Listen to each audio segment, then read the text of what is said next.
Bonjour à tous, c'est les Lucasfilles. Bonjour Claire. Bonjour Aurélie, et que la force soit avec vous et surtout avec nous, que aujourd'hui, en l'honneur de ce spécial 4 mai, ou May the 4th, nous allons vous parler des Jedi et surtout poser la question, faut-il en finir avec les Jedi, nom de nom? Ah, faut-il dégager tout ce beige? Quel ennui. Bah oui, c'est une bonne question, ça fait un moment de toute façon qu'on tourne autour parce que vous savez qu'on a un regard quand même très critique sur nos amis les Jedi et qu'on n'a pas forcément accroché avec la Haute République, mais on aura quand même plein de choses positives à en dire. Donc oui, à un moment donné, il fallait qu'on mette les pieds dans le plat de ce moule. Est-ce qu'il faut en finir avec ces punaises de Jedi dans la franchise Star Wars, ou en tout cas dans ce qui peut s'amener par la suite, disons post-épisode 9? C'est une vraie question. C'est une vraie question, mais c'est surtout, j'ai envie de dire, pas nous qui l'avons posée, parce qu'en fait, je pense que Star Wars se pose la question depuis le tout début. D'abord parce que dès la trilogie originale, il y en avait plus du Jedi, quasiment. C'était déjà, plus Jedi, déjà c'est fini. Et aussi, c'est quand même une des questions centrales de fond de ce qui nous a amené à créer la chaîne et qui a ravivé notre amour pour Star Wars, même si c'était jamais mort. Mais c'est vrai que c'est quand même la question au creux de The Last Jedi, le bien nommé. Parce que voilà, Luke le dit, il faut en finir avec les Jedi. Alors, il y apporte des réponses sur lesquelles on va se pencher également, mais c'est vrai que ça reste une question récurrente dans Star Wars. Et une question qui a beaucoup fâché. Les gens sont attachés aux Jedi, c'est évident. Ils étaient présentés comme des parangons de vertu dans la trilogie d'origine.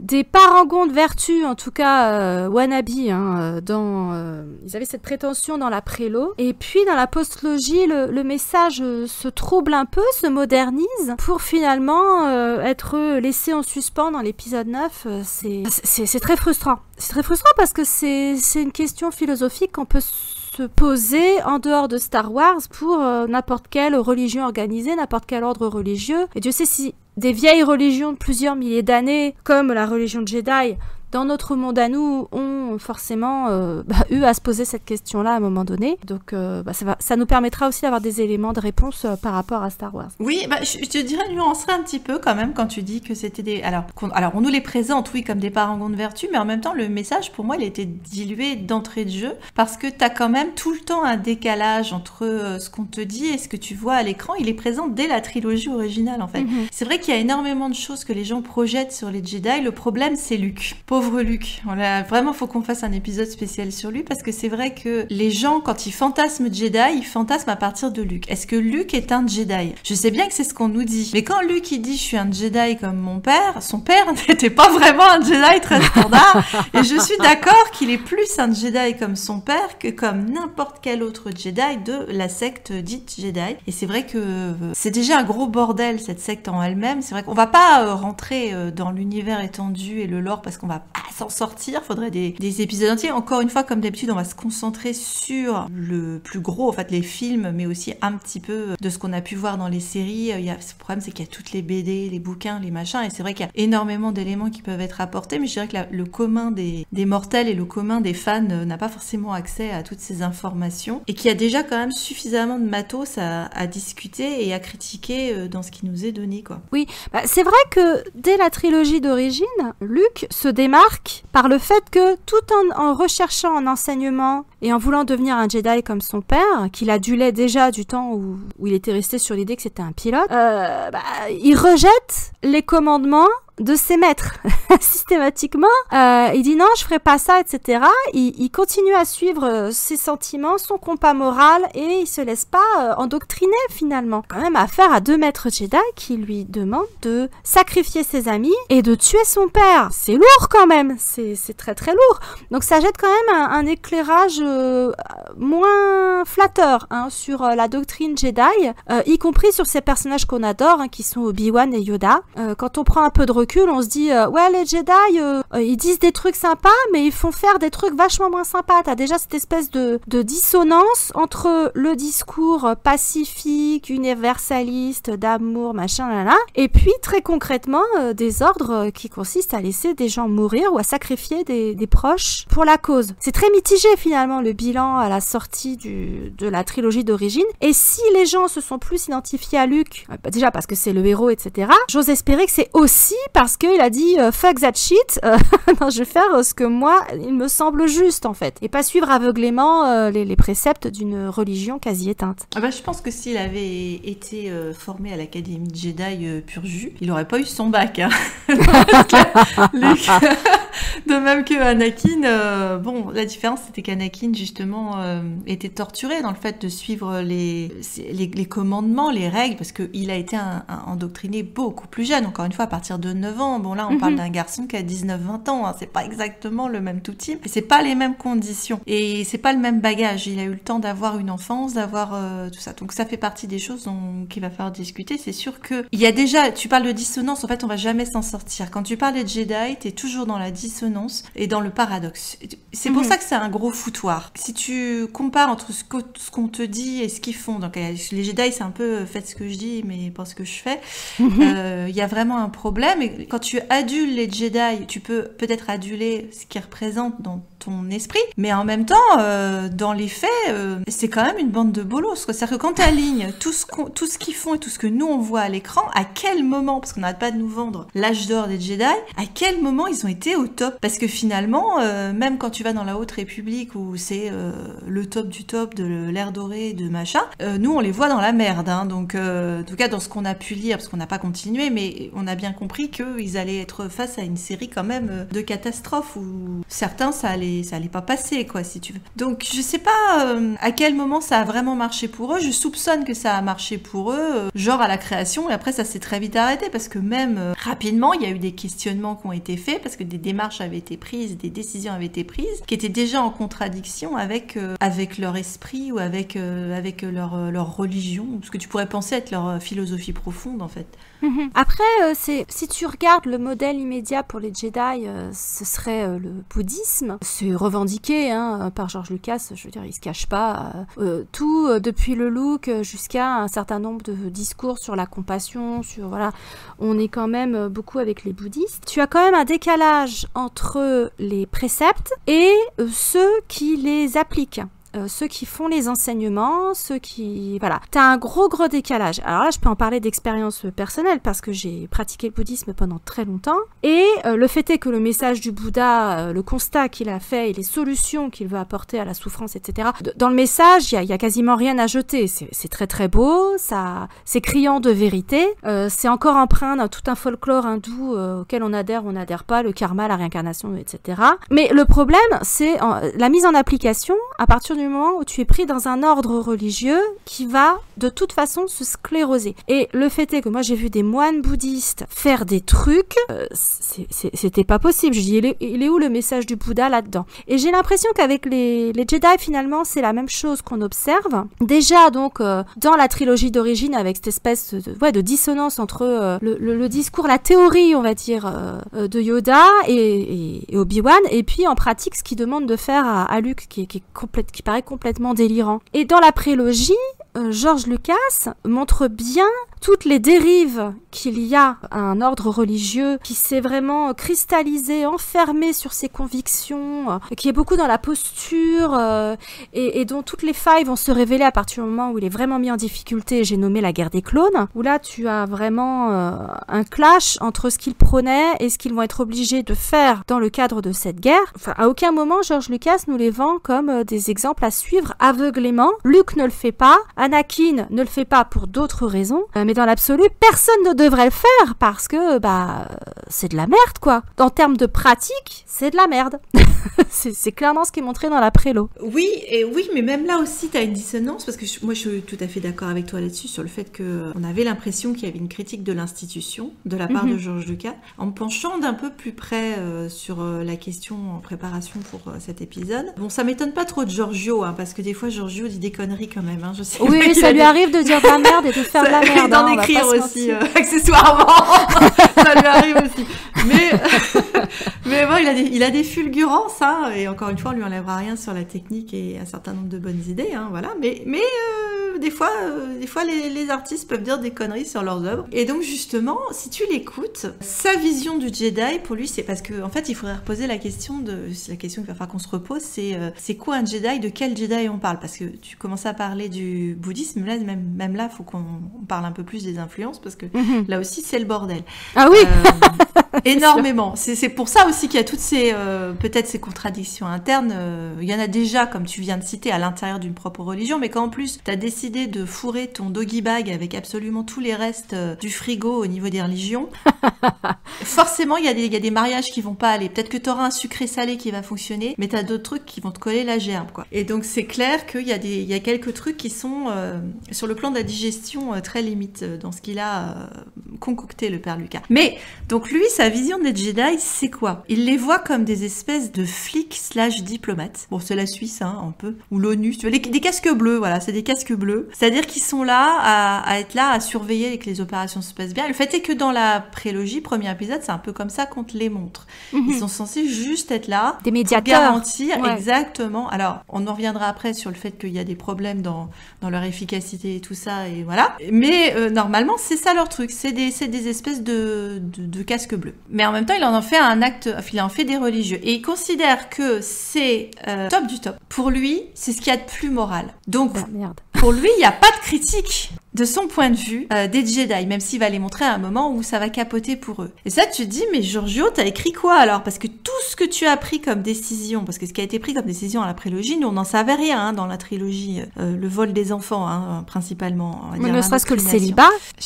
Ouais, mais c'est le pire du pire, ça. Chevalier Jedi, c'était chevalier lambda, ça aurait pu être tu vois, un ordre de chevalerie, mais qui n'était pas, c'était pas des Templiers à ce moment-là, si tu veux. Ça pouvait aller vers les Templiers, ça fait partie des trucs où justement, c'est pour ça que je te dis de quel Jedi on parle. Et donc, dans son point de vue, tu vois, il peut pas y avoir, parce qu'une des questions qu'on va débattre aujourd'hui, ça va être la question qui revient à l'origine et qui nous ramène au dernier Jedi, qui est le premier Jedi, le Prime Jedi, ou alors la question du Jedi gris qui est également mentionnée, la question du gris est également mentionnée dans le journal des Whills qui était en prologue de la postlogie sur la novélisation. Voilà, donc c'était rappelé cette histoire-là. Tu pourrais penser qu'il était en train de critiquer le système Jedi et proposer le Jedi nouveau 2.0 qui est arrivé tout frais comme le Beaujolais. En fait, non, je pense que dans son point de vue, mais c'est ça qui est le plus hallucinant, le Jedi c'est ce qu'il y a de mieux, mais c'est pas CQFD en fait. C'est-à-dire que tout ce qu'il a mis en place, c'est... Le message est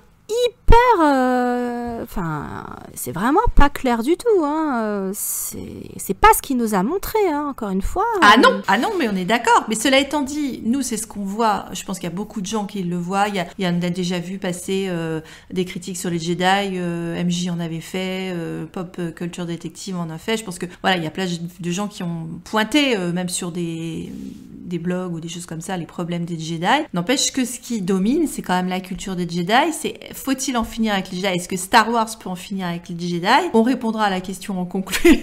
Parce qu'on n'aura peut-être pas forcément le même avis là-dessus, toi et moi. Dans l'ensemble, je pense que oui, mais après, il y a des choses qu'on va... Même dans la manière dont ils sont en train d'essayer de faire en ce moment avec dans DLF, c'est un vrai problème de fond, cette histoire-là. C'est-à-dire, voilà. Et encore une fois, de quel Jedi est-ce qu'on parle? Pour rebondir sur ce que tu disais à propos de quel Jedi on parle, quelle crue, quelle période, quelle tradition, parce qu'effectivement, donc comme on l'a dit, le bouddhisme, c'est une grosse référence complètement assumée pour expliquer le fonctionnement, disons, du Jedi, de sa mentalité. Il est quand même aussi allé regarder du côté du Bushido, le côté guerrier, le sabre, machin. Il voulait que Toshiro Mifune soit Obi-Wan Kenobi à la base, voilà. Donc bon, il y a quand même un certain nombre de trucs il a fait une espèce de pudding. Donc faut vraiment garder à l'esprit que c'est le bouddhisme vu par un occidental dont c'est pas la culture, qui dans les années 70 avait accès à beaucoup moins de textes, de témoignages, etc., d'enseignants bouddhistes que ce n'est le cas aujourd'hui. Hein. Le bouddhisme commençait tout juste à se propager en Occident. Donc voilà, c'est le bouddhisme et l'orientalisme au sens à la sauce George Lucas, hein, à la sauce occidentale, pas complètement informé et assez mal digéré. Donc faut pas perdre ça de vue. Mais le bouddhisme, effectivement, c'est des milliers d'années de tradition sur un continent entier où à chaque fois on va avoir des écoles qui vont se détacher, des traditions qui vont se détacher. Voilà, c'est comme une espèce il y a des embranchements comme ça en fonction de ce qui est mis en avant, en fonction de la région où le bouddhisme s'installe et où il va y avoir un syncrétisme religieux. Il va en fait absorber les traditions locales. Je pense notamment au bouddhisme tibétain qui est assez spectaculaire pour ça, au niveau de tous les rituels, au niveau de la cosmogonie, au niveau du mysticisme. C'est pas du tout le zen qu'on a au Japon. Voilà, ça n'a rien à voir. On peut très bien le transposer au christianisme, hein, cela dit. Hein, c'est exactement la même chose. Une tradition si longue, une religion aussi longue, sur un territoire aussi vaste, elle ne peut pas rester d'un bloc. C'est pas possible. Voilà. Donc là, il essaie de nous présenter les Jedi de la Prélo, donc qui sont les héritiers de milliers et de milliers d'années de pratiques, et ce serait en gros l'Église catholique, c'est-à-dire un pouvoir centralisé qui n'accepte pas les dissensions, qui s'est renfermé sur son dogme et qui est plus du tout adapté au monde qui l'entoure, et surtout dès qu'il y a une grosse difficulté, il est complètement à la ramasse. Encore une fois, la guerre des clones montre toutes les failles, tous les dysfonctionnements du truc en fait. Je pense qu'il est plus vérolé par effectivement des contradictions internes qui sont, t'as parlé du bouddhisme, mais encore une fois, comme tu l'as dit, il y a plusieurs tendances, donc même là, où catholicisme, enfin n'importe quelle religion va avoir des schismes de toute façon, et les Jedi, pour commencer, parce que ça aussi, ils sont quand même partis d'un schisme à l'origine, mais on en reparlera un petit peu si on fait un petit point vraiment micro rapide sur le lore. Par rapport à ce que les Jedi auraient du bouddhisme, je dirais que c'est surtout par rapport à la figure de Yoda, quoi, quasiment, qui est le maître zen incontestable, on va dire, du conseil Jedi. À part ça, c'est surtout la question du non-attachement, l'ascétisme, le célibat. Mais ça se mélange à d'autres choses. Du japonais, ils ont hérité peut-être le zen, je sais rien, je suis pas aussi calée que toi sur le bouddhisme, mais ils ont hérité aussi du nom, hein, puisque l'origine du mot Jedi viendrait de Jedi Genki. C'est ça. Donc, qui est un genre théâtral d'histoire médiévale. Et quand tu repenses à médiéval, là, pour le coup, ça commence déjà à se mélanger, à sentir pas bon, puisqu'effectivement, il y a aussi l'autre référence que tu as mentionnée, qui serait les Templiers. Et là, effectivement, tu as quand même des gens qui sont sabre à la main. Alors, il peut y avoir des moines guerriers, hein, dans les traditions orientales. Dans les religions orientales, il y en a. Il y en a toujours eu, dans toutes les traditions. Il y en a toujours eu, forcément, il peut y avoir ça, mais c'est vrai que clairement dans l'esthétique épée, etc., et dans certains points qui nous renvoient à la légende du roi Arthur et des trucs comme ça, tu as ce côté médiéval qui est très présent aussi dans Star Wars, c'est le côté occidental. Bon. Mais tu peux rajouter aussi 2 autres, voire même 3 trucs orientalisants. Alors il y a le taoïsme.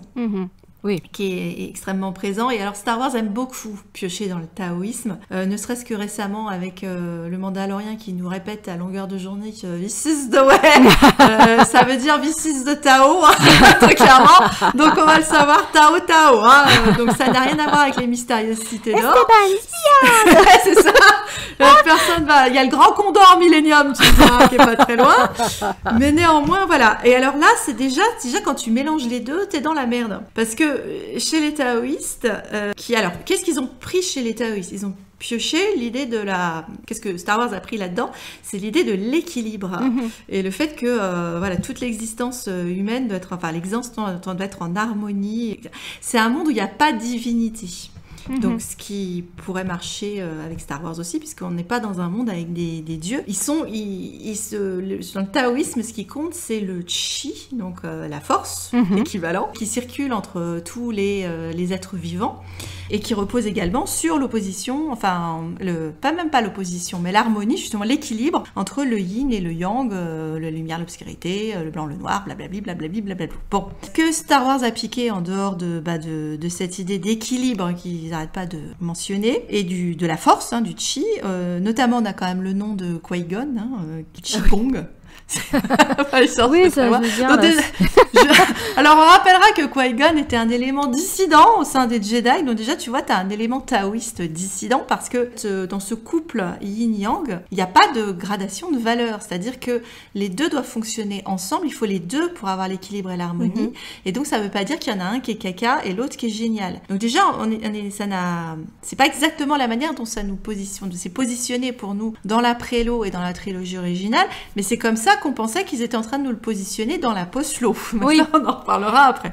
Et puis, tu as un troisième courant, le zoroastrisme, ainsi parlait Zarathustra, donc vas-y, fais péter la BO, de 2001, l'Odyssée de l'espace. Et donc là, donc on est sur une religion d'origine iranienne, enfin dans ce... Oui, c'est ça, le berceau de la civilisation. Deuxième millénaire avant Jésus-Christ, donc ça aussi c'est quand même de l'ancien. Et alors là par contre, tu as l'opposition des Sith et des Jedi, c'est-à-dire que tu as le côté, en plus avec des jumeaux, donc Star Wars aime bien ça. Donc d'un côté tu as Mazda qui représente le bon, le lumineux, tout est bien, tu vois, comme les piles, Mazda. De l'autre côté il y a Aruma qui est donc destruction, la mort et tout, etc. Donc les Sith quoi en fait. Voilà. Et là c'est la bataille éternelle entre le bien et le mal, avec clairement une gradation. Donc déjà, tu es en train de mélanger des choses complètement différentes, quoi, si tu veux. Alors, je dirais qu'elles ont quand même un point commun, c'est la reconnaissance de la dualité et le fait que l'aboutissement d'une quête spirituelle consiste à trouver les moyens de dépasser cette dualité pour s'unir avec le divin, l'unique, voilà, tout ce qui est transcendant. C'est le point commun d'à peu près toutes les religions. À peu près toutes les religions, exactement. Oui, ça oui. Mais c'est vrai que la vision du monde n'est pas nécessairement la même. Non, elle n'est pas la même. Et surtout, c'est les moyens qu'on va employer pour accéder au divin qui vont beaucoup diverger d'une tradition à l'autre. Oui, déjà dans les questions de bien et de mal, c'est-à-dire quand tu vois, quand certains courants ne voient pas la dualité comme une opposition entre le bien et le mal, d'autres qui le voient, c'est déjà pas dans la même cour. Ou quand tu as la question de l'attachement, par exemple, tu peux parler de non-attachement dans le bouddhisme, c'est clairement ça, bien sûr. Mais pas dans le taoïsme, ou pas chez les chevaliers, pas chez les moines templiers, qui sont attachés viscéralement à leur église, à la religion, à la loyauté entre eux, entre camarades, à leur seigneur, à leur à leur credo. Oui, non, c'est sûr. Oui. La notion de non-attachement, là, pour le coup, elle vient essentiellement du bouddhisme et de certains tenants de l'hindouisme, et pas du tout de ces traditions que tu as mentionnées. Même si, dans beaucoup de religions, tu peux accéder à une forme très très mystique qui fait que tu vas renoncer aux attachements de cette vie incarnée pour vraiment te consacrer complètement au divin. Donc on va avoir les ordres monastiques, surtout s'ils sont extrêmement mystiques, qui pratiquent le silence, etc. Tu vas avoir le soufisme dans l'islam, mais c'est pas le seul exemple dans l'islam. Tu vas avoir un certain nombre d'exemples comme ça. Mais bon, là clairement, il s'est contenté d'aller voir chez les bouddhistes. Je veux dire, même au niveau du look, on n'est pas très éloigné de certaines tenues du bouddhisme zen, donc du grand véhicule, comme on va le voir pratiquer au Vietnam. Je pense à Thich Nhat Hanh, pour que vous ayez une figure un peu connue, ou certaines tenues de cérémonie dans le bouddhisme zen. On est sur une esthétique qui est zen, et je pense que c'est sa principale source de... Il est resté quand même au Japon, je pense, essentiellement. Ah, avec la prélogie, ça se matine quand même avec beaucoup de robes de bure, et t'as les archives, donc t'as le côté nom de la rose qui se mélange aussi à ça. En plus, oui, dans le au niveau de la palette. Caca. Voilà, c'est ça. Pas au niveau de la coupe des vêtements, mais au niveau de la palette, tu as ça. Après, des archives, tu en as dans le bouddhisme aussi, parce que voilà, les sutras, il fallait bien les archiver quelque part. Tout bon temple bouddhiste possède sa propre collection de sutras. Et voilà, ça...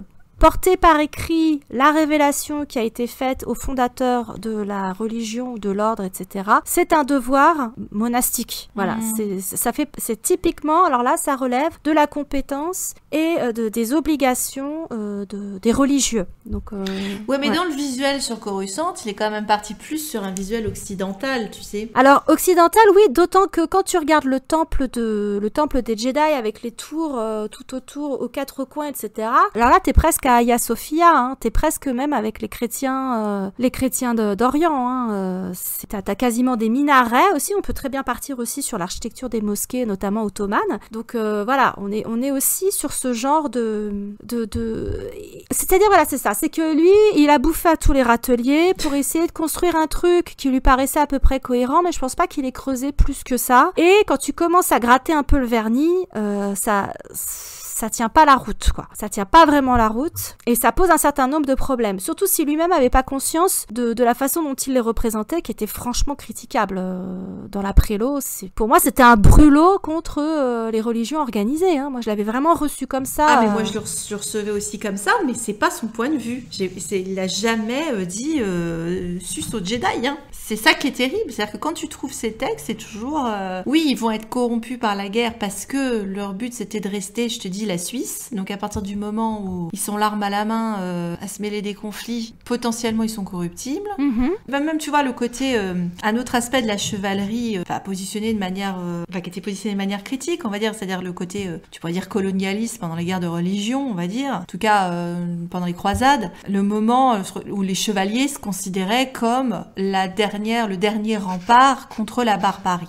C'est vraiment positionné par la figure d'Obi-Wan quand même, qui est quand même celui qui régulièrement arrête pas de dire oh, chez nous les Jedi au moins on était un temps élégant, c'est une arme noble, sous-entendu les autres derrière, enfin même pas sous-entendu puisque t'as la séquence avec Grievous. Ah, quelle horreur, ouais. Comme c'est barbare. Ouais. Alors, en rappelant que dans le même temps, Obi-Wan, qui est censé être pour le coup le parangon des Jedi, parce que ça aussi c'est une question que tu peux poser, c'est est-ce qu'on a des exemples de bons Jedi, que c'est d'être un Jedi? Parce qu'en fait, t'as beaucoup plus de contre-exemples que de bons exemples. Je parle pas de tous les autres dont on s'en fout complètement, qui font tu vois, je sais bien que les gens collectionnent les cartes, les machins, les infos, et que t'as tous les trucs sur Wookiee et ailleurs, mais néanmoins, ils parlent pas, on sait pas ce qu'ils font, on sait pas ce qu'ils viennent. Je sais bien qu'on leur a créé des petites histoires à droite à gauche à regarder Claude, mais ça c'est du remplissage si tu veux. Et donc dans les faits, qu'est-ce que tu vois comme bon Jedi, quoi. Et Obi-Wan qui est censé incarner l'image paternelle, le mentor, hein, encore une fois on rappelle, donc celui qui représente toutes les bonnes valeurs. Qu'est-ce qu'il a intégré? Je rappelle que c'est quelqu'un qui, dans le même temps où on lui dit que toutes les formes de vie doivent être respectables, tu le vois quand même 2 fois faire preuve d'arrogance, de mépris et envers des formes de vie, que ce soit Jar Jar ou Grievous, qui n'est pas un robot, on le rappelle, non, qui est quand même un être vivant modifié finalement en grande souffrance, même si c'est un bâtard, il est pas très empreint de compassion face à l'ennemi. Ah non, il a une espèce de désinvolture. Mais alors, si tu veux, moi j'ai bugué dès l'épisode 1, quand Qui-Gon et Obi-Wan rencontrent Jar Jar. On l'a évoqué dans notre épisode sur Jar Jar, parcours d'un clown triste, où ils sont un mépris total pour cet être vivant. Elle est où la compassion pour tous les êtres je comprends pas. Ensuite, tu vois Qui-Gon qui est prêt à tout pour parvenir à ses fins. Il voit que la manipulation mentale, ça marche pas sur le propriétaire d'Anakin. Donc, qu'est-ce qu'il fait? Il utilise la force pour tricher au dé. Excuse-moi, mais moralement, c'est particulièrement répréhensible. Je te rappelle que dans le même temps, il t'explique, George Lucas, que les Jedi, c'est pas si pire que les Sith. Mais en fait, tout ce qui montre, c'est ce que tu viens de dire, ils sont menteurs, manipulateurs, hypocrites. Je veux dire, le constat, il est pas... La fameuse doctrine du non-attachement, qui est probablement une des plus problématiques, on va le dire franchement. Hein. Cette doctrine-là, elle est vraiment problématique, parce qu'il y a un moment où tu te demandes, à quel moment ça devient, au mieux, je veux dire, de l'indifférence, au pire, de la cruauté, quoi, simplement. Ah oui, il y a un gros problème par rapport à ça. Hein. Parce qu'en plus, le non-attachement, c'est typiquement l'aspect de la doctrine qui va précipiter la chute d'Anakin. Parce que dans le même temps, regarde la réaction d'Obi-Wan quand son maître est tué par Darth Maul. Il est pas serein. Hein. Il crie pas vengeance, mais tout dans sa gestuelle et son regard, etc. Il est pas du côté lumineux à ce moment-là. Hein. Donc, c'est bien d'ailleurs que ce soit un aspect exploré dans les romans de la Haute République, parce que les Padawans par rapport à leur maître, t'as un personnage notamment qui lutte contre cette pulsion de chercher la vengeance, cette colère qu'il a emmagasinée à la mort de son maître.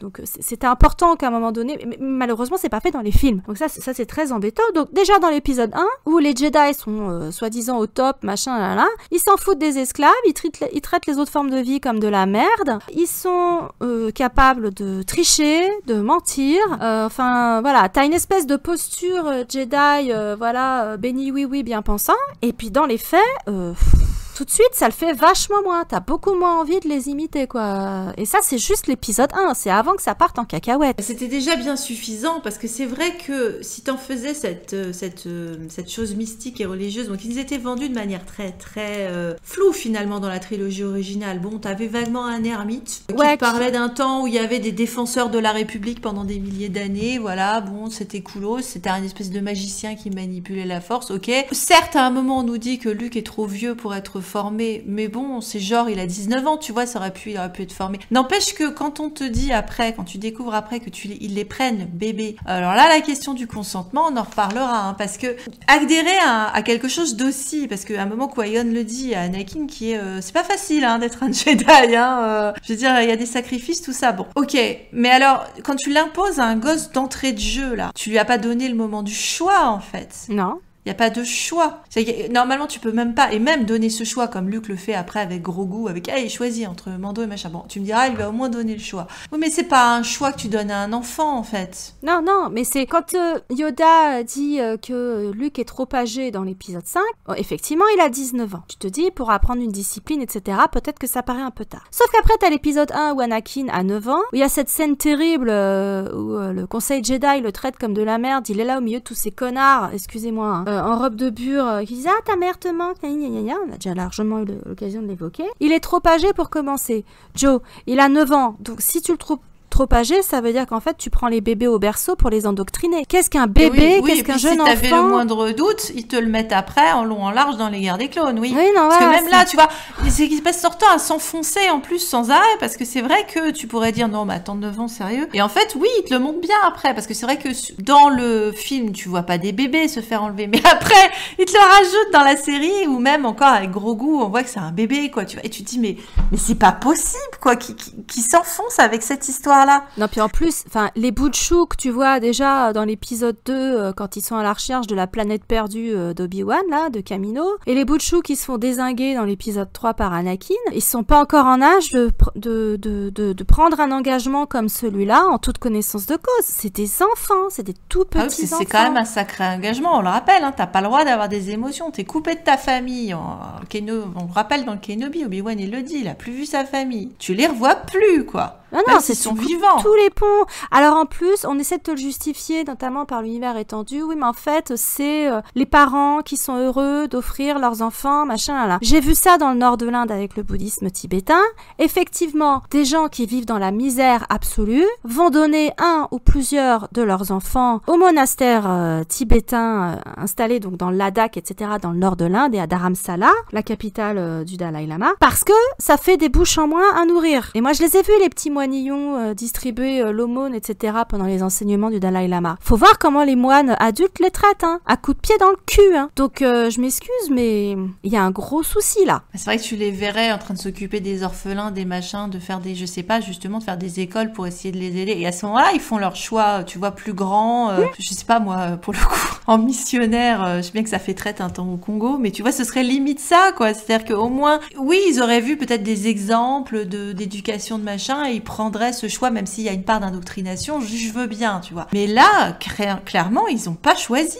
Non. Et même s'ils ont pas passé leurs épreuves, ce qui veut dire qu'en théorie, tant que t'as pas passé tes épreuves, tu peux très bien passer à autre chose. Et on va voir quand même qu'il y a pas mal de dissidents. Enfin, nous en a montré beaucoup, ce qui montre bien qu'il y a un problème permanent. C'est-à-dire que chaque fois qu'ils parlent de Jedi dans Star Wars, ils soulignent sans arrêt les problèmes. Enfin, c'est pas nous qui le faisons, c'est eux. Donc il y a un moment, tu te dis, mais tu vois ce que tu nous vends. Et t'as sans arrêt des persos qui sont pas d'accord, qui se barrent, qui machin, etc. Très vite, on te les colle en méchant, ou finalement, ils se sont pas tellement éloignés, donc ils continuent à respecter l'institution. Donc, ils évitent d'adresser le vrai problème, qui est que cette institution est vérolée et gangrénée dans les faits. Elle ne fonctionne pas, quoi. Non, elle fonctionne pas, parce qu'elle repose sur un principe qui est assez débectant, pour nous occidentaux notamment, c'est le refus du libre arbitre et l'endoctrinement des très jeunes enfants. Un esprit de jeunes enfants est extrêmement malléable. C'est bien pour ça que dans beaucoup de religions, on veut choper les gamins le plus vite possible pour les endoctriner. Et on te montre ça dans Star Wars. Et on te fait comprendre que si ça a pas marché pour Anakin, c'est parce qu'il était déjà trop vieux. Limite, c'était sa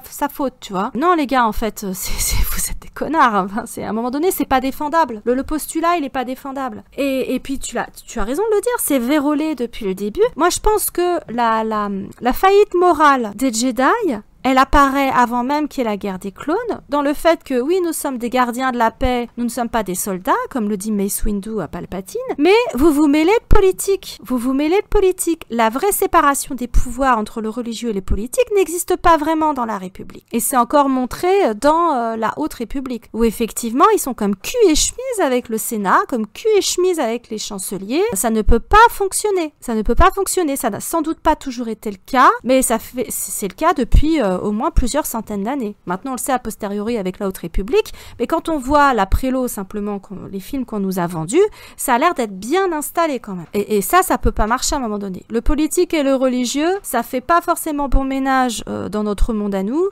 ça a pas fait bon ménage dans l'univers de Star Wars, hein. C'est pas vrai. Oui, et puis à ça, tu rajoutes l'autre problème qui est l'interprétation de même de leur fondement religieux, quoi. C'est-à-dire donc encore une fois revenir au schisme de base, puisque dans leur lore, donc on est en 25 000, c'est ça, hein, 25 000 avant la bataille de Yavin, où il y a les premiers Jedi, la création du premier Jedi, donc sur Ahch-To. C'est là que se fonde le premier ordre, mais en même temps, de leur point de vue, de ce qu'ils nous expliquent avec le Chi, la Force, là, la Force, elle existe avant les Jedi, et pas l'œuf et la poule. La Force a toujours existé, et c'est pas l'apanage des Jedi. Non, donc déjà, bon, disons qu'à un moment, il y en a un qui a une révélation et qui décide de faire son petit temple sur Ahch-To avec les lanais, tout ça, blablabli, blablabla. Bon, et ça fonctionne à peu près bien jusqu'au moment où finalement il y en a un qui pointe un loup, qui est, alors vous nous expliquez, alors parce qu'ils ont que c'est le moment où tu as une séparation, on va dire presque entre taoïsme et zoroastrisme là, qui serait que il y a un moment il y en a un qui dit, mais alors vous dites que on n'est pas, voilà, la force c'est ce que nous rappelle Luke hein, dans la leçon sur Ahch-To, et c'est important que ça se passe sur Ahch-To. En théorie, la force serait plus proche du Tao, qui serait que c'est à la fois ce qui naît, ce qui meurt, la violence et la paix, la vie, la mort, enfin le monde il est ça en fait, concrètement c'est ce que tu observes, et la force elle est présente dans toutes ces choses là, parce que tu peux pas dire qu'il y a toute une partie qui fait pas partie de la force, la partie négative fait forcément partie de la force. Et dans la création. Il y a un lieu lumineux sur l'île et il y a un lieu obscur sur l'île. Et l'équilibre, il est assuré entre les deux. Déjà. Et c'est un monde qui fonctionne, on l'a vu, qui est luxuriant, qui fonctionne, qui n'est pas un monde stérile. Qui effectivement, qui son propre écosystème, quoi, qui fonctionne parfaitement. Donc c'est vrai que ça a un sens aussi que ça se passe sur Ahch-To. Et donc à un moment, donc il y en a un qui pointe, mais finalement, on dit que tout fonctionne ensemble, mais vous avez l'air de favoriser que le côté lumineux, les gars. Vous avez l'air de préférer un côté. Donc, oh là là, dissident, c'est pas bien, et donc du coup schisme, et c'est là que tu commences à avoir d'un côté les Jedi, de l'autre les Sith, avec chacun leur credo, qui se font opposition évidemment, alors avec les autres qui te la vendent, alors leur credo c'est l'amour sans attachement, l'émotion, enfin pas d'émotion que la paix, pas d'ignorance la connaissance, pas de passion la sérénité, pas de chaos l'harmonie, pas de mort la force. Bon, alors pas d'ignorance. Je rappelle que c'est quand même des gens qui aiment bien garder des gens dans l'ignorance quand ça les intéresse. Hein. Ouais, c'est sûr. Ils n'ont pas eu l'air de vouloir renseigner beaucoup Luke sur ses origines story. Quand ils l'ont rencontré, il y a quand même, je veux dire, était là en train de prêcher la connaissance de toute chose et pas donner comme information essentielle au garçon que tu as en face de toi. Ah, au fait, ton père. Alors donc que je t'explique, ta mère c'était qui, ton machin, ta sœur elle est à côté. Enfin non. Ah non, ça se fait pas. Bon, l'amour sans attachement, bon, on en a déjà un peu causé. La question des émotions, n'en parlons pas. Parce qu'effectivement, comment t'arrives à parler de ça? C'est-à-dire que comment c'est possible qu'ils aient pas d'émotions alors qu'on les voit sans arrêt tous en avoir, nos Jedi. Oui. Franchement, que ce soit Mace Windu, que tu vois arrogant, méprisant, enfin je veux dire, c'est pas un personnage hyper sympatoche. Hein, non, clairement pas. Voilà, il est pas là pour rigoler. Bon, Yoda, il a des émotions, hein, très clairement. L'orgueil, au moins l'orgueil. Au moins l'orgueil, mais pas que. Enfin, pareil, il est très critique aussi. Hein. Il est judgmental, lui. Hein. Il a un regard critique. C'est pas le Yoda de l'épisode 5, hein, encore une fois. Ah, mais parce que au moins, il évolue. Ah mais c'est vrai que c'est pratiquement même le seul qui a évolué. Hein, dans l'épisode 5, moi très clairement, je pense que George Lucas est allé loucher du côté du Dalai Lama pour créer Yoda. Cette espèce de sage qui fait des blagues, qui a un rire comme ça, qui parle de façon étrange, parce que c'est vrai que le Dalai Lama, maintenant ça va mieux. C'est pour ça que je te dis que la sextape va sortir un jour. Il a pas de Rolex, Yoda, c'est la seule grosse différence. Non mais blague à part. Tu ne sais pas. Tu sais pas dans sa hutte s'il a pas une des plus grosses collections de Rolex de la galaxie. Non mais blague à part, effectivement, je pense que pour nous le rendre sympathique, c'est un peu le sage, un peu foufou, malicieux, etc. Le Dalai Lama, c'était un peu, tu vois, oui, le modèle à suivre. Parler avec des phrases pleines de sagesse qui veulent dire beaucoup de choses ou rien du tout, en fait, si tu commences tout, à rien. C'est des sophismes après, hein. C'est vraiment des sophismes. De même que l'espèce d'enchaînement complètement à la ramasse, genre la colère mène à ceci et machin et mène au côté obscur. Je dis mon gars, mais non, c'est pas linéaire comme ça, ça tient pas la route ton truc, c'est indéfendable. C'est un sophisme encore une fois, c'est un raccourci, un truc que t'apprends tout prêt, hein, tout cuit, ça tombe dans le bec et en fait niet, c'est indéfendable, ça tient pas la route. Plus tard, après avoir essayé de foutre la honte à Anakin là-dessus devant tout le monde sur le fait qu'il avait peur de perdre maman, donc il allait forcément virer du côté obscur avec l'enchaînement que tu viens de mentionner. Quelques minutes plus tard, comme tu l'as dit avant, Aurélie, c'est démontré par Obi-Wan qui vient de perdre l'équivalent de ça moment, hein, quasiment, donc Qui-Gon, peur de la perte, etc. Donc colère. Tu vas pas me dire qu'il est pas en colère ou qu'il a pas de la haine au moment où il tue Darth Maul, quoi, au moment où il le coupe en deux. Bien sûr que si, c'est clairement montré. On est d'accord. Et c'est pas juste parce qu'il est encore Padawan, hein. Je veux dire, à la fin de l'épisode 1, 5 minutes plus tard, il devient le maître d'Anakin. Donc, on te coupe la queue de rat, t'as plus d'émotion, tu vois. Ça devait être pour ça. Si c'était si c'est le cordon ombilical. Si tu coupes la queue de rat. Si vous voulez des gens sans émotion, il vous faut l'armée de droïdes de la Fédération. C'est ça que vous cherchez à reproduire. Qui veulent être avec des êtres vivants. En fait, ils aiment pas tout ce qui fait le vivant. Parce que le vivant, c'est des émotions. Et ce sont des émotions qui, même souvent, amènent à des choses positives. Justement, à la compassion, au machin, à l'empathie, à tout ce que tu veux. Enlever toutes les émotions, même, on l'a déjà dit plus d'une fois, il peut y avoir des scènes colère. Ça a pas de sens. Enfin, je veux dire, ça a vraiment aucun sens. Pour le coup, c'est pas du tout ce que le bouddhisme enseigne, hein. Toute tradition confondue, hein. Si c'est vraiment ça qu'il a pris comme modèle, il a pas tout compris. Le non-attachement, c'est le non-attachement aux choses parce que tout est impermanent, voilà. Donc, il faut pas s'attacher à outrance aux choses. Mais les émotions, il faut une fois qu'une émotion se manifeste dans ton esprit, il faut l'analyser, il faut essayer de comprendre les tenants, les aboutissants. Qu'est-ce que j'en fais? Si elle est négative, quelle est sa cause et comment je peux la transformer en quelque chose de positif. Mais ce n'est pas nier les émotions ou essayer d'étouffer les émotions et devenir des robots. C'est absolument pas la démarche dans le bouddhisme, ni aucune spiritualité. Tu ne peux pas réprimer une pensée ou une émotion à partir du moment où elle surgit, que ce soit dans la vie de tous les jours ou pendant que tu es en méditation. Qu'est-ce que tu en fais? Ça fait partie de tout le travail spirituel et mental que tu dois faire. Et c'est certainement pas les réprimer ou alors pire, prétendre qu'elle n'existe pas et être dans la posture, encore une fois. Voilà, ils sont dans une posture de sainteté, ils sont dans une posture de sagesse, ils sont dans... mais derrière, ils ont les mêmes défauts que n'importe qui. C'est juste que comme du coup, ils sont tellement endoctrinés, ils sont tellement pétris de certitude que ils vont même pas examiner ce qui va pas chez eux. Ça les encourage à nier ce qui cloche chez eux. Donc c'est encore plus pervers qu'un Pékin lambda qui se dira oh la vache, j'étais en colère aujourd'hui, pourquoi je me suis mis en colère, etc. Quelqu'un qui serait pas du tout religieux, ni spécialement spirituel. Mais voilà, donc le danger, il est là aussi, ils se remettent jamais en question. Et quand tu vois dans l'épisode 3, les bassesses auxquelles ils sont réduits à demander à Anakin d'espionner Palpatine, sachant que c'est contraire à leur credo, sachant que ça va faire du mal à Anakin, qui va être encore plus perturbé, et là pour le coup Obi-Wan il a été bien, il les a mis en garde contre ça.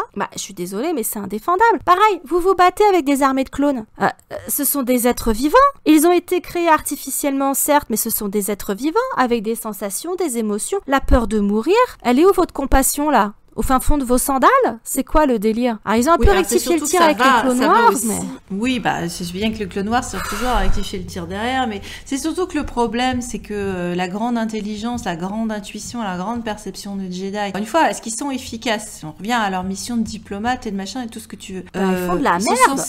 Ils sont censés s'enlever ces émotions. Donc, encore une fois, les émotions, les foutre sous le tapis ou les enterrer, ce sont les deux termes qui sont utilisés. C'est soit c'est hide your feelings, cache tes sentiments, ou bury your feelings, enterre tes sentiments. Dans les deux cas, c'est ce qu'ils disent. Bon, très bien. Alors, l'idée de faire ça, c'est que soi-disant, tu dois être un peu plus à l'écoute de ce que la force a à te dire et donc de percevoir les mouvements d'humeur autour de toi et tu vois, on dirait... Van Damme, il a dit, faut être aware.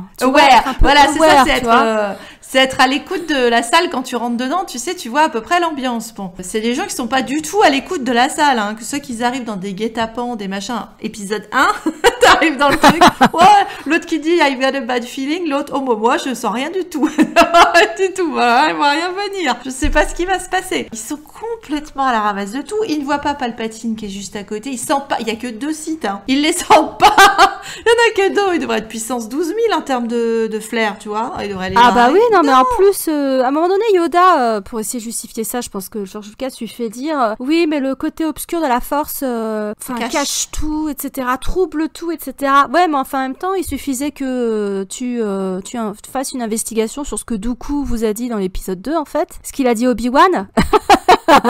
C'est un maître Sith qui dirige le Sénat. Ok, bon, alors on va peut-être une investigation sur... Non, mais de la même manière que tu parlais, en fait, on est parti de l'armée de clones. On te donne une armée de clones qui a été commandée, soi-disant, par un Jedi. En rappelant que les Jedi sont pas censés faire la guerre. Encore une fois, déjà, tu devrais dire, ok, c'est louche. Un Jedi qui est mort depuis des lustres sur une planète qui avait été effacée des archives dans le temple Jedi. Oui, machin, c'est louche. etc. C'est pas suspect du tout, quoi. Non, on va enquêter. On n'enquête pas, on prend. On se pose pas la question. On va pas inquiéter plus que ça. On va pas aller regarder ce que faisaient les Kaminoans, s'ils avaient mis des puces, des machins, des trucs. Non, que dalle. Je veux dire, ils sentent même pas le vent du boulet tourner quand les autres, voilà. On te les présente comme hyper cheatés, en relation avec la force tellement que ça leur donne des pouvoirs. Ils se font tous quand même abattre comme des mouches. On est quand même, je rappelle que, moi je veux bien qu'après ils aient corrigé le tir en disant qu'il y avait plein de Jedi qui s'étaient cachés au coin du bois. N'empêche que, dans la trilogie originale, c'est pas la fête aux Jedi, quoi. Je rappelle qu'on se retrouve dans la postlogie en dernier Jedi. Luke, il a pas retrouvé tous ses potos à travers la galaxie. Alors maintenant, il nous colle Ahsoka, en veux-tu, en voilà. Bon, elle était pas là pendant la bataille de Yavin, n'était pas là finalement pendant la guerre à droite à gauche. Il y avait pas de Jedi qui sont venus, tu vois, ralliés par Luke qui reprend le flambeau, venir tous ensemble recréer la fête au village. Non, ça n'est jamais arrivé. Donc ça veut dire qu'ils se sont tous fait torcher. Oui, bah surtout que la plupart de ceux qu'on voit se faire démonter, tirer au pigeon dans l'épisode 3, ils étaient membres du conseil. C'est censé être les plus cheatés des plus cheatés, les plus sages, les plus... Ah bah... non les gars en fait. Obi-Wan inclus, hein, Yoda inclus, hein. Enfin je veux dire, Yoda, il a une petite longueur d'avance, il se fait pas défoncer sur Kashyyyk. Mais alors tous les autres, rien vu, rien entendu, allez, tire au pigeon comme à la fête foraine. Non mais... Et encore une fois, tu peux mettre ça sur le dos de leur arrogance, de leur manque de curiosité, voilà, c'est ça, ça rejoint oui. ce qui est à l'origine du schisme, c'est-à-dire, il y a un manque, pour des gens qui possèdent un tel savoir dans une énorme bibliothèque, un manque de curiosité patent, avec tellement de choses qui sont tabous, le côté obscur, là, tu rejettes des trucs en bloc, sans te poser de questions, tu endoctrines des gamins à en faire autant, et c'est tragique, quoi, c'est tragique. Au moins, on pourra pas reprocher un truc au site, c'est que ils ont expérimenté, ils avaient pas l'esprit fermé à double tour comme les Jedi, quoi. Moi, je dirais que surtout les sites, ils sont en accord avec leur code. Puisque oui. C'est part du principe, eux, que les émotions, elles vont te rendre puissant. Tandis que les autres, c'est les émotions te rendent moins puissant. Bon, alors, faudra me démontrer comment c'est possible déjà dans l'antithèse. Parce que si, je veux dire, forcément... Comment ils disent que avoir des émotions te rend moins puissant puisque les autres sont puissants avec des émotions. Donc déjà, il y a un problème, si tu veux. Il y a un souci. Après, il y a la question du contrôle, pas de contrôle, etc. Enfin, si tu regardes leur code à eux, aux Jedi, des émotions, ils en ont. Donc déjà, ils respectent pas ça. Donc l'ignorance, on vient de le dire. Enfin, je veux dire, ça crée c'est l'ignorance voulue et entretenue. Hein. C'est impardonnable. Oui. En ce qui me concerne, l'absence de curiosité intellectuelle, c'est impardonnable. Vis-à-vis des autres espèces, on le voit plein de fois. foi, vis-à-vis de plein de choses. Et pourtant, il y a différentes espèces. On va pas dire que c'est parce que c'est juste une bande de mâles blancs. Hein. Il y a d'autres espèces dans le truc, donc qui pourraient être justement très aware, comme tu disais, des autres civilisations. Mais même là, je les trouve assez limites. Et alors la question du chaos, moi je trouve que c'est quand même le bordel leur conseil. Hein. On rappelle que c'est quand même du rififi le conseil, parce que forcément il y a un côté politique aussi là-dedans, qui tu vas nommer au conseil, qui tu nommes pas au conseil. Ils sèment quand même sans arrêt les graines de leur propre destruction. Et dans un paradoxe complètement, on en est quand même arrivé à ça, que le monde de Star Wars est complètement délirant. C'est-à-dire que il t'explique que il faut quelqu'un pour rétablir l'équilibre. Ok, donc ça veut dire que déjà, il n'y a pas d'équilibre. Donc là, en ce moment, c'est vous qui êtes à un âge d'or, qui régnez, enfin, qui visiblement assurez la paix et la justice, et vous nous dites qu'il n'y a pas d'équilibre, qu'il y a besoin de rétablir. Qu'est-ce que vous foutez de vos journées, quoi? Donc vous servez à quoi? Déjà, tu peux poser cette question-là. Ensuite, bon, décide que tu sors la prophétie de ton cul. Ok, une prophétie, Nostradamus, personne va rien comprendre. Bon, il y aurait un être choisi. Bon, déboule l'être choisi. Tout le monde est d'accord que c'est l'être choisi. Sauf que, on le sent pas, le gamin. Donc, tu dis, alors il y a un problème. C'est comme si tu disais, tu fais venir Jésus, t'as choisi Jésus, puis tu dis, attends, c'est peut-être Damien finalement. Donc je suis pas trop sûre, mais on va le garder parce que je le sens pas le gosse, mais peut-être bien que c'est le fils de Dieu. Tu dis, non, c'est quand même bizarre. Ok. Troisième truc, finalement, c'est lui qui doit rétablir l'équilibre du chose, donc ce sera pas lui qui pas de pression.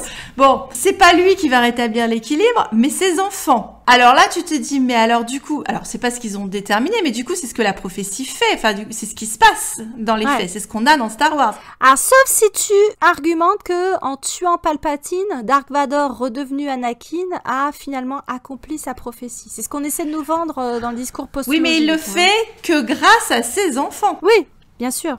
Et donc, ça veut dire qu'il le fait grâce à quelque chose qui est interdit par l'ordre Jedi. Parce que s'il avait été un bon Jedi, l'être élu, choisi, blablabla, il allait pas niquer Padmé. Donc, du coup, il avait pas d'enfant. Non, mais s'il avait pas niqué Padmé, peut-être qu'il aurait accompli la prophétie. Oui, voilà, on en revient. Voilà. Non, mais alors, c'est n'importe quoi. Et alors, donc, du coup, bien sûr, c'est n'importe quoi. On est quand même à ça maintenant que voilà, on a des enfants qui sont tabous sur Naboo ou ailleurs, qui auraient pas dû être là, qui sont ceux qui permettent de rétablir le truc. Et je dirais même encore pire, parce que maintenant avec la postlogie, c'est carrément la petite fille d'un Sith qui rétablit l'équilibre. Donc ça veut dire que finalement, l'équilibre des Jedi là vient par le côté obscur que ils disent que c'est pas bien et tout avec les émotions. Oh putain. Alors après, quelle patouille. Je dirais que elle vient d'un site, mais elle adhère, en tout cas elle essaye d'adhérer parce qu'elle est quand même très coléreuse et c'est pas une Jedi modèle. Hein. Ah bah, des émotions, d'ignorance et tout ce que tu veux, elle. Hein. Mais elle adhère quand même à... Elle veut devenir une Jedi. Elle veut devenir une Jedi. Et c'est en refusant le côté obscur que finalement elle arrive à triompher, entre guillemets. Parce que pour sa vie perso c'est de la merde, mais effectivement tu es le gros méchant. Elle est un peu, voilà, elle est un peu aidée du coup par le scénariste parce que du coup on va lui enlever la question de l'attachement. Ça lui permet de devenir une bonne Jedi. Alors on n'a plus d'attachement. Alors qu'on avait flirté quand même avec justement le Prime Jedi, le Yin et le Yang dans l'épisode 8. Voilà, c'était le Jedi gris éventuellement, qui a un concept. Alors voilà, le Jedi gris qui pour Lucas ne peut pas exister parce que normalement tout ce qui est du côté obscur perverti. Et c'est là que tu te dis t'arrêtes-toi au taoïsme. Alors justement parce qu'effectivement ça pervertit pas. C'est pour ça que c'est très bien qu'il ait été débouté, George Lucas. Moi je suis convaincue qu'il fallait que quelqu'un reprenne sur la postlogie en yin-yang. Et encore une fois, jusqu'à la fin de l'épisode 8, on partait là-dessus, quoi. Et d'une certaine manière, on l'a aussi dans l'épisode 9, sauf que à partir du moment où t'élimines une partie, on en revient toujours à un déséquilibre, puisque t'élimines un côté, l'équilibre, il est pas plus garanti. On t'a fait toute une leçon sur il faut les deux. C'était la leçon de l'épisode 8. Il faut les deux, et les deux, on les avait trouvés, hein. Donc, en plus, Yad, machin, enfin bon, c'était fléché. C'était vraiment fléché pour reconstituer le Prime Jedi. Ou alors, il faudrait qu'elle ait synthétisé, tu vois, en elle-même, le Prime Jedi en ayant... Mais sauf que quand tu la présentes tellement en Sainte Thérèse, priez pour nous à la fin, elle est devenue tellement plus blanc que blanc, tellement lumineuse, inexpressive et machin, que en fait... Non, puis elle dit, je suis tous les Jedi, ça veut dire qu'elle rejette complètement le côté obscur, donc retour à la case départ en fait. Je sais même pas si on a besoin de le repréciser parce qu'on le fait suffisamment sur la chaîne, mais le fait est que ça aussi c'est encore un grand moment de les Jedi sont-ils efficaces. On rappelle qu'ils n'écoutent jamais, ils sont jamais là pour personne au bon moment, qu'ils laissent les gens crever et après bizarrement ils arrivent quand ça les arrange. Enfin ils ont un sens du timing, les Jedi est quand même franchement limité. Tu sais pas comment, pourquoi ils décident d'aider des gens, voilà. Bon, ce sont pas des dieux, hein, certainement. Enfin, une fois qu'ils sont morts, tu me diras, ils peuvent faire ce qu'ils veulent. Bah, mais... ils sont omniscients une fois qu'ils sont morts. Moi, j'en prends pour exemple la leçon de Yoda dans l'épisode 8. Encore une fois, ils sont quasiment omniscients. Donc, pourquoi ils ont laissé Ben dans la merde? Pourquoi ils sont venus... Parce que je suis convaincue que s'ils étaient allés lui parler plus souvent à Benichou, tu vois, s'ils l'avaient pas laissé tout seul, s'ils sont omniscients, face à la perversion de Snoke et machin, tu crois que le petit, il aurait viré comme ça? Je crois pas, non? S'il avait déjà, justement... Si Anakin s'était pointé en Force Ghost pour lui dire « Ah non, attends, la voix de Darth Vader t'entend dans ta tête, c'est pas moi. Anakin, c'est moi. » Tu vois? Rien que ça, ça aurait permis de contrecarrer la manipulation de l'autre connard, tu vois? Donc... because le scénario, because le scénario, mais ça veut dire que ça en fait vraiment des connards, parce qu'effectivement tu pourrais dire, ah oui, mais c'est parce que c'était pas dans leur plan, parce qu'il fallait que ça se passe comme ça pour que Rey, qui est le vrai véhicule indispensable des Jedi, notre chouchoute qu'on voulait avoir, ça se passe comme ça. Je dis non, là c'est trop, là. C'est trop, non, c'est pas, ça marche pas. Et encore bien l'histoire d'indifférence et de cruauté, quoi. C'est-à-dire que... le message est particulièrement nauséabond et ça jette sur les Jedi, aussi bien en tant qu'ordre que à titre individuel sur ceux qu'on a appris à bien connaître. Ça jette une lumière franchement pas flatteuse, hein. Ça donne pas du tout envie d'adhérer à leur dogme. Tu vois, verbatim, hein. Non, dis donc, on va nuancer, et c'est ça que l'épisode 8 proposait de faire, c'est-à-dire en prendre, en laisser, trouver une nouvelle solution, en revenant précisément aux sources, régénérer en quelque sorte, réactualiser l'enseignement des Jedi et puis partir sur des bases saines. Alors c'est vrai que du coup au milieu des parangons de Jedi, finalement finalement il y a toute une galerie de Jedi dont on ne sait pas trop à quoi ils servent ou qui font pas grand chose. On a l'impression que tu as quand même surtout beaucoup de personnages qui flirtent avec une rupture, un schisme, une dissension, une autre façon d'être Jedi, et que cette question de quel Jedi on peut devenir, encore une fois, de quel Jedi est-ce qu'on parle, est sans arrêt réactualisé dans Star Wars. Que ce soit Anakin, Qui-Gon, Luke, on l'a dit, Ahsoka, Rey, on pourrait parler de Kylo, Ben Solo, mais aussi Barry Sophie. Ça fait du monde. Ah, ça fait du monde, ouais. Mais et même Grogu, hein, si tu veux aller par là. Oui, tout à fait, il y a Grogu. Effectivement, tu as raison. Bah Grogu, ça va être vite fait, hein. Grogu, voilà. Alors, encore une fois, c'est pour ça que tu dis comment est-ce qu'ils font pour conserver la mystique Jedi et comment est-ce qu'elle arrive à se maintenir. Ça me dépasse parce que finalement, l'épisode Grogu, c'est donc un bébé. Donc là, tu vois vraiment le côté qu'est-ce que tu fous dans un temple à ce qu'on te mette un sabre à la main? C'est pas marcher, tu sais pas parler. Luke lui a mis un sabre à la main. Hein. Ouais, avec l'effet Canada Dry. Ah bah il est comme Yoda, je vais lui filer le sabre de Yoda, puis peut-être qu'il va se mettre à parler à l'envers. Ah ouais, non mais t'avais tellement mis le doigt dessus dans une vidéo précédente que... Si tu te rends compte, je veux dire, là on est en train de parler de problèmes des flingues aux États-Unis, je veux dire là on est en train d'armer un bébé, quoi. Je veux dire, ouais, mais de toute façon, ils en font des enfants soldats. Un bébé. Je veux dire, ils en font des enfants soldats comme en République démocratique de Congo, comme dans tous les pays où il y a la guerre civile et où les factions arment des enfants. Enfin, bien sûr, c'est alors exactement après, ça. je comprends qu'ils pensent, tu vois, en termes de bah oui, mais les enfants, ils aiment bien jouer à des Yoda et des Jedi. Bah oui, tu donnes une épée en bois, espèce de con. Tu donnes pas ça, non mais je te parle pas de gros goût, mais même tu vois, je pense par rapport à leur public cible. Mais le problème, c'est que les enfants, quand ils jouent à ça, ils jouent pas à être un enfant qui joue à la guerre. Ils font semblant d'être des adultes qui jouent à la guerre. Tu vois. Et en même temps, dans le même temps, t'as Yoda qui dit on ne devient jamais grand par la guerre. Et tu te dis mais à tous les moments, ça se télescope et ça se met en contradiction perpétuelle, leur truc. C'est ça qui est absolument aberrant, c'est que ce système ne fonctionne jamais. Et donc Grogu, donc du coup, bon, par la force des choses, a pas pu continuer sa formation, est carotté par Jar Jar. Bon. Et donc après, quand plus tard il a l'occasion de refaire sa formation comme le premier élève, alors on rappelle que normalement c'était Ben Solo le premier élève du temple, mais c'est pas grave, on a décidé de tout changer, donc ce sera Grogu. Et ben donc Grogu, parce que nous on avait l'impression qu'il avait passé 15 jours avec Luke, mais alors de nouveaux trucs ont l'air de sous-entendre qu'il aurait passé 2 ans à faire pirouette cacahuète et à bouffer des grenouilles. Ok. Il a pas avancé vite le temple pendant ce temps-là. Ni le temple, ni Grogu, parce que je veux dire, à Paris Petit Hop, il fait pas grand-chose quand même. Donc bon, franchement, 2 ans pour ça, vraiment pas un bon prof, Lucas. Et donc tout ça pour arriver effectivement à lui laisser le choix de, ok, alors est-ce que tu veux continuer ta formation ? Est-ce que tu as un trait de papa et apprendre à être soldat autrement parce que c'est effectivement, si tu vas chez les Mandaloriens, c'est pas mieux non plus. Bon, n'empêche qu'au moins il a le choix. Et donc on a un exemple récent de être Jedi c'est pourri. Et beaucoup de gens ont été choqués, même des gens qui sont pro Jedi, par le traitement de Luke et d'Ahsoka ils sont dans ces épisodes gros. Ils hors sont caractère, immondes. hors personnage. Là, ça n'a rien à voir avec. C'est incohérent pour l'un comme pour l'autre. Alors, vraiment. Hashtag pas mon Luke, oui, c'est sûr, mais le problème hashtag pas ma Ahsoka, en fait. Oui, mais sauf qu'effectivement, le problème de Luke, c'est qu'on avait l'impression qu'il allait. Et bon, là, du coup, ça migre sur Luke. C'est-à-dire que Luke, comme tu l'as dit, c'est un bon Jedi parce que c'est un Jedi nouveau, parce qu'il n'a pas eu la formation de la même manière, au même moment, avec les mêmes personnes, et qu'il a continué ses attachements, et qu'il n'avait pas le même passif, et que lui, c'était un rebelle. Il obéissait jamais, il prenait ce qu'il avait à prendre du truc. Ça en faisait potentiellement, ça nous avait été suggéré par un commentaire, enfin quelqu'un nous avait dit en commentaire qu'il aurait été un parfait papa.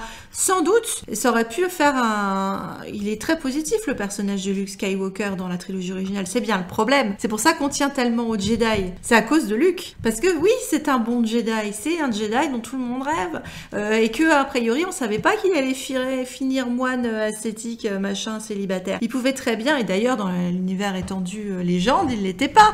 Et donc du coup, ça pouvait donner autre chose. Il pouvait effectivement créer autre chose. Bon, alors après arrive la postlogie qui détermine que ça a viré en sucette. Donc comment ça pouvait en virer en sucette ? Forcément, il fallait qu'il ait déconné. Et donc il a déconné je vais essayer de refaire la sauce Jedi telle qu'elle était avant, comme je l'ai comprise. Et c'est là qu'il s'est ramassé la tronche. Parce que le Jedi qu'il est devenu dans l'épisode 6, typiquement, c'était un Jedi nouvelle formule qui avait plus de chances de réussir parce que, comme son cerveau avait pas été lavé à la javel depuis qu'il était tout petit, il avait pas perdu son libre arbitre, il avait pas perdu ses sentiments et ça l'a mené à faire les bons choix finalement. Ça l'a mené à faire les bons choix. Donc qu'il ait pris ce qui se faisait avant pour apprendre les différentes formes de sabre et certaines techniques machin là, why not? Mais certainement pas les conneries sur le non-attachement, sur le ceci, sur genre voilà, au secours, non, pas cette merde, not that shit again. Déjà non-attachement à son sabre laser, parce que on rappelle qu'il l'a foutu. Déjà bon, il s'est fait couper le premier, mais il fallait qu'il se fasse couper celui-là. Bon, déjà il était pas attaché au sabre de Papounet. Bon, alors après quand il a fait le sien, même là, c'était non, je préfère foutre en l'air mon sabre que de tuer mon père en fait. Donc non-attachement au sabre, qui on le rappelle dans la prélogie est devenu c'est ta vie. Donc ne lâche jamais ton sabre mon copain. Lui, Luke, c'était non, je préfère donner ma vie à tuer quelqu'un en fait. Et ça devrait être normalement ce que devraient représenter des Jedi empreints de compassion et d'empathie et je respecte toute vie et je suis pas là pour tuer des gens. Quand est-ce qu'on les voit faire ça ? C'est seulement Luke. Dans l'épisode 6 et dans l'épisode 8, quand il se projette sur Crête. C'est le seul qui le fait. Voilà. C'est le seul, on l'avait déjà comparé à un bodhisattva. Non, il y en a un autre, dirait Yoda, il y a Ben. Et il y a Ben, effectivement, qui se sacrifie. Dans la novélisation, il se sacrifie. Et il y a Vador, du coup. Il y a Anakin. Anakin, ouais. Alors, Ben et Anakin, après, c'est comme Luke, en fait. À chaque fois, c'est pour sauver quelqu'un qu'ils aiment. Un membre de leur famille. Oui, c'est le trio Skywalker. Voilà, à chaque fois c'est pour sauver le père, le fils, le Saint-Esprit. Du coup, le neveu, la femme adorée, voilà, à chaque fois c'est ça. C'est pas pour sauver tout le monde, ce qui est un bénéfice secondaire, j'ai envie de te dire. La motivation principale, c'est donner sa vie pour sauver les personnes qu'on aime, nos proches. À nous. On est dans l'attachement. De manière que tu pourrais qu'un Jedi qualifierait d'égoïste. Ça pourrait être qualifié d'égoïste du point de vue d'un Jedi. Sauf que finalement, tout le bien qui en découle après, c'est-à-dire sauver quelqu'un que tu aimes, c'est comme une chaîne après de bonté bonté, d'humanité et de compassion, en fait. Bien sûr. Parce que quelque chose qui pourrait sembler le plus égoïste, cet amour-là, qui est pas justement la possessivité que craignent tellement les Jedi, puis ils se disent l'amour c'est pas bien, ça rend possessif. Oui, mais l'amour des fois ça ouvre le cœur en fait à plein de gens. Ça rend pas les gens que possessifs et jaloux. Il y a certaines personnes qui sont comme ça, oui c'est vrai, mais la plupart des gens qui sont qu'amour, de la même manière que tu dirais qu'un parent, mais c'est vrai que les parents dans Star Wars c'est une complication.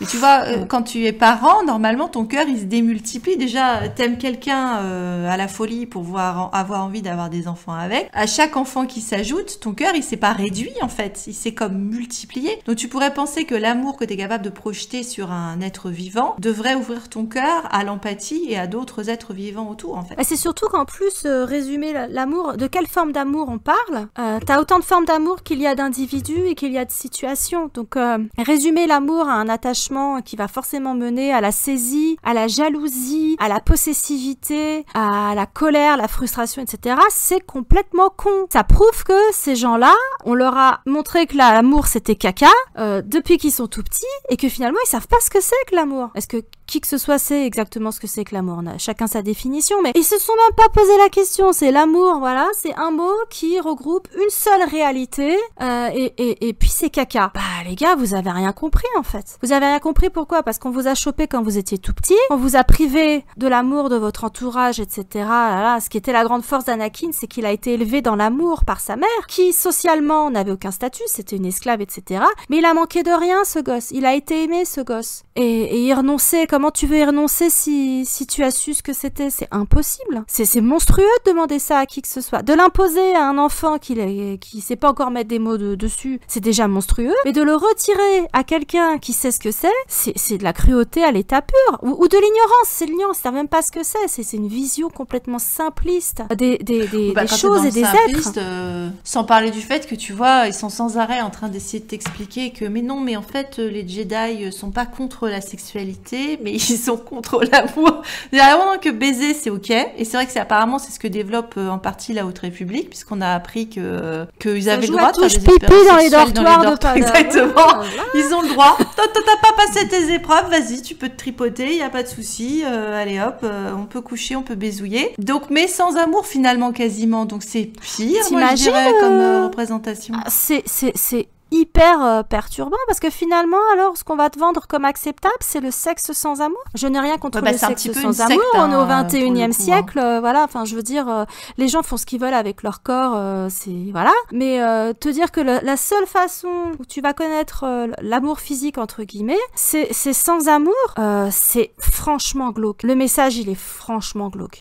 Pour moi c'est indéfendable, c'est vraiment pas ça plus la question du rapt des enfants, oui ça c'est sûr. Oui, voilà, c'est ça. Non, mais ce que je veux dire, c'est qu'en plus, tu vois, ce qui est dans l'endoctrinement, c'est que tu ne proposes même pas d'alternative. La seule alternative dont tu vas parler, c'est les sites, parce que c'est beurre, caca, là, attention, c'est le diable, c'est le croque-mitaine. Tu ne vas pas parler des autres traditions qui travaillent avec la force. Alors je pense aux sœurs de la nuit, mais elles sont connotées négatives, sorcières, machin, mais il y a d'autres populations qui doivent utiliser la force de façon très bénéfique. Tu n'offres pas d'autres alternatives. C'est comme si on ne t'enseignait qu'une religion, ça arrive malheureusement sur Terre, on t'enseigne une seule religion, on te parle pas des autres, ou alors pour te dire qu'elles sont toutes dans l'erreur et c'est de la merde. Au lieu de faire une éducation religieuse où tu accordes autant de temps à toutes les traditions et que chacun sache que bah toi tu penses ça, mais il y en a d'autres qui pensent ça et sont pas forcément moins bien que toi parce qu'ils pensent autrement. Et ça tu le vois. C'est aussi la manière dont il devrait peut-être étendre leur univers. Ça aussi, t'anticipes. C'est pas grave, t'inquiète pas. C'est un vrai problème dans l'endoctrinement. Ah ça. Oui, c'est-à-dire à quel moment, dans leur credo, il y a pas l'ignorance. En fait, si vous maintenez vos membres dans l'ignorance de ce qui peut se faire ailleurs, de d'autres approches, etc., qui sont pas forcément sales, caca, etc., juste parce qu'elles sont différentes des vôtres, en fait. Mais et ça, c'est un petit peu de ce que j'ai cru comprendre, mais je suis pas suffisamment penchée sur le personnage de Qui-Gon, mais qui est un personnage assez intéressant. Mais peut-être il avait posé des questions question aussi. Il y avait un personnage dans la Haute République, j'ai oublié lequel, qui aussi posait cette question et qui disait mais le problème c'est que on s'intéresse pas à la manière, il faudrait étudier aussi la manière dont fonctionne le côté obscur. On devrait aussi l'étudier. Bien sûr. Et le fait est, c'est ce que tu dis aussi. Bon, c'est tout le problème aussi des Jedi avec ce que tu viens de dire, qui est marrant parce que dans le même temps où encore une fois pas si pire les Jedi d'après George Lucas, ils critiquent très clairement le Sénat. Encore une fois, période Bush, on rappelle, avec la guerre en Irak, etc. Avec si vous n'êtes pas avec nous, vous êtes contre nous. Or, tout le système Jedi repose là-dessus aussi. C'est-à-dire que si tu n'adhères pas, et ça va avec ce que tu viens de dire, c'est-à-dire si tu n'adhères pas à 100% à leur credo, tu es contre eux. Tu n'es pas un Jedi. Tu es un hérétique. Oui, c'est en ça que le parallèle sont contre les absolus. Le parallèle avec l'Église catholique, il se pose là. Mais si t'es pas absolument à 100% avec les Jedi, ça veut dire que t'es à 100% Sith. Encore une fois, les absolus, c'est caca. T'es en absolu. C'est pour ça quand Obi-Wan il balance ça dans la gueule d'Anakin dans l'épisode 3, je dis c'est vraiment l'hôpital qui se fout de la charcuterie, hein, parce que franchement. Ah mais c'est juste pas possible. Parce qu'on on le voit plus d'une fois. Par exemple avec Ahsoka. Bon, Ahsoka, ça reste un problème récurrent. Je ne sais pas ce qu'ils vont faire dans la série, parce que Ahsoka a quand même des gros problèmes identitaires. Hein. Je sais pas si elle souffre d'un trouble de la personnalité. Enfin. Je pense qu'elle est mal écrite d'un support à l'autre, hein, d'un show à l'autre, elle est mal écrite. Il y a des incohérences au niveau de son écriture. Qui est-elle écrite, je te le rappelle. Ce problème. Comment Ceci te dire explique cela. Et donc c'est vrai que du coup, elle commence en Padawan machin, mais Padawan particulière, avec une personnalité particulière, avec un maître particulier quand même. Donc, c'est sûr, tomber sur Anakin, c'est tout de suite ça te met dans une catégorie à part, hein, c'est évident. C'est l'autoroute de la sortie du temple, hein. Et donc du coup, effectivement, elle sort du temple suite en plus à une embrouille avec une autre dissidente, puisque c'est toute une histoire autour de Barry Sophie qui pareil, commence à se dire que les Jedi sont dans l'erreur, et donc qui remet en cause tout leur implication dans la guerre et leur investissement dans la guerre, en disant que ça n'est pas la place des Jedi, qui ne devraient pas combattre, c'est une soigneuse, etc. Elle est contre. Alors elle, du coup, elle vire dans le terrorisme, parce que de son point de vue, les Jedi sont corrompus et ont échoué. Donc du point de vue des Jedi, c'est une terroriste, et bon, effectivement, elle est pas très sympatoche parce que le blâme se porte sur Ahsoka.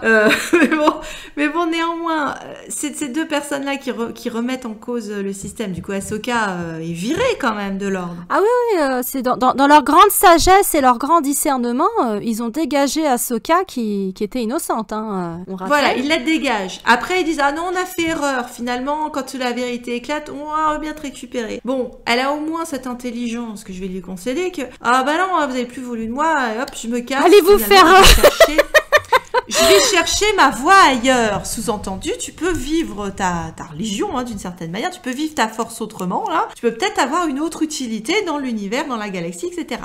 Très bien, je respecte ce choix. On la retrouve plus tard dans Rebels face à Vador, dans cette scène magnifique, franchement sur Malachor, sublime. Là. Ouais. Voilà, avec le « je ne suis pas une Jedi », où elle est en compassion et où elle présente effectivement une nouvelle voie de Jedi qui, personnellement, me séduit, me convient. Je veux dire, il faut qu'ils aillent là-dessus. Bon, voilà, on en reste là-dessus, sur « je ne suis pas une Jedi », mot très fort. C'était même avant. On l'a vu dans le Mandalorian. Dans la saison 2 du Mandalorian. Alors ça, c'était bon aussi. Exactement. L'épisode s'appelle La Jedi, mais le premier truc qu'elle dit à Mando, c'est « je ne suis pas une Jedi ». Quand tu la revois dans la saison 2.5 du Mandalorian, j'ai nommé le livre de Boba Fett, elle est plus Jedi que les Jedi, plus royaliste que le roi. Luke aussi, d'ailleurs. Tu te dis, mais vous êtes leur double? Qu'est-ce qui s'est passé? C'est des deepfakes, hein, donc forcément, ça doit jouer.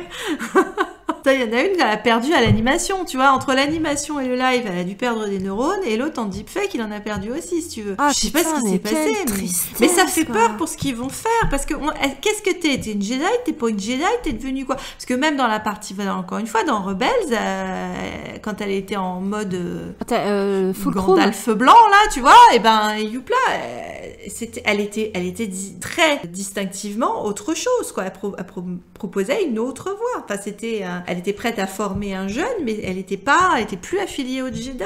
Donc, je sais pas quoi faire de ça. Non, j'ai l'impression qu'ils reviennent à une espèce de purisme qui est complètement con à ce stade du développement de Star Wars. Je m'explique pas. Je m'explique pas ces revirements, cette volonté de... Si vous le faites dans la Haute République, la période historique choisie s'y prête tout à fait. Parce que effectivement, les Jedi sont dans une espèce d'âge d'or, même s'ils vont prendre cher, ils sont au firmament. Ok, donc là, on a des Jedi old school. Ok, je veux bien. Mais ne faites pas tourner Kazak à Ahsoka, qui devenait un personnage vraiment intéressant parce qu'elle proposait autre chose et elle avait toutes les raisons de le faire. En plus, c'était logique dans l'écriture du personnage. Au-delà de ce que ça apportait à l'univers Star Wars et à la vision qu'on peut avoir des Jedi, c'était cohérent avec son écriture. Là, on est dans l'incohérence de son écriture. On est dans un retour à un ordre Jedi moribond, certes, mais toujours fermé sur ses certitudes et ses machins. Non, des fois, c'est pas dans les vieux pots qu'on fait les meilleures soupes. Il faut les laisser derrière, quoi. Ça n'a pas marché au bout de plusieurs millénaires. Arrêtez, proposez autre chose. Et Ahsoka aurait très bien pu, même dans les séries en live action, être justement le personnage qui permettait d'établir des ponts comme ça, avec d'autres propositions, d'autres personnages. Ça a l'air de ne plus être au programme pour elle. On la voit dans tes ponts. Hein. Oui, ça désole, mais... On va voir ce que ça va donner. Mais ça, c'est tout la question avec ce qu'on voit effectivement en ce moment, ce que propose Disney. C'est-à-dire que d'un côté, il y a, cette version rétro déjà, mais même là, à chaque fois, il y a forcément des problèmes, puisque de toute façon, le verre est dans le fruit tout le temps. Hein. Depuis le schisme, il y a un souci. Donc forcément, tu vas avoir des dissidents, des gens qui vont poser des questions. Et comme on l'a dit, dès que tu poses des questions chez les Jedi, on va te virer, quoi. C'est que forcément, t'es en train de virer du côté obscur. Tu poses des questions, c'est pas que tu veux de la connaissance, hein, c'est que t'es en train de passer du côté obscur. Donc, on va te dégager, en fait. Ou alors, on va pas t'intégrer au Conseil Jedi, ou alors, on va te mettre sur une voie de garage. Il y en a certains, on a vu qu'ils deviennent des cheminants, en fait, aux espèces d'électrons libres, quoi, qui veulent plus être complètement affiliés à l'ordre, mais qui en font partie quand même. Donc, bon, il y a une certaine tolérance, on va dire, mais elle est quand même assez limitée. Et donc, soit Disney, effectivement, va proposer ce qu'il y a dans le passé, et c'est vrai que sur 25 000 ans, tu peux en faire, hein, de l'histoire avec les Jedi. Alors, aujourd'hui, dans les séries qui sortent, on sent qu'ils sont en train de tâter le terrain est-ce qu'on peut faire du Star Wars sans Jedi? Parce que ce soit dans les séries Book of Boba Fett, Mandalorian, où il y a un chouïa Jedi, un petit peu, petite piqûre de rappel, on mentionne un tout petit peu la Force, mais de loin, hein, au cas où, c'est juste pour vous rappeler un petit peu que voilà, donc il y a ça. Andorre, il n'y en a pas la queue d'un, ni un sabre. Donc ils ont vraiment tâté le terrain. Je veux dire que c'est le plus expérimental qu'ils ont fait jusqu'à présent. Alors ça a eu un bon succès critique. Bon, comme vous vous rappelez sur la chaîne, nous on en avait débattu. Je pense qu'il y a eu quand même pas mal de débats, même si les gens avaient apprécié la qualité de la production. Ça reste quand même à débattre de oui, mais alors est-ce qu'on est encore dans du Star Wars? Va savoir là ce qu'ils auront annoncé, parce que entre temps, au moment où on enregistre cet épisode, c'est pré-célébration. Donc il va y avoir l'annonce des films normalement. Ah là là. Et peut-être d'autres séries. Donc qu'est-ce qu'ils vont annoncer? Est-ce que dans les films qui vont être annoncés, donc là du coup on pourra vous mettre l'image parce qu'ils auront annoncé, mais est-ce qu'ils auront annoncé quelque chose où il y aura des Jedi ou est-ce qu'il n'y en aura pas? Bon, avec Ahsoka, on sait qu'on va continuer à parler de la Force.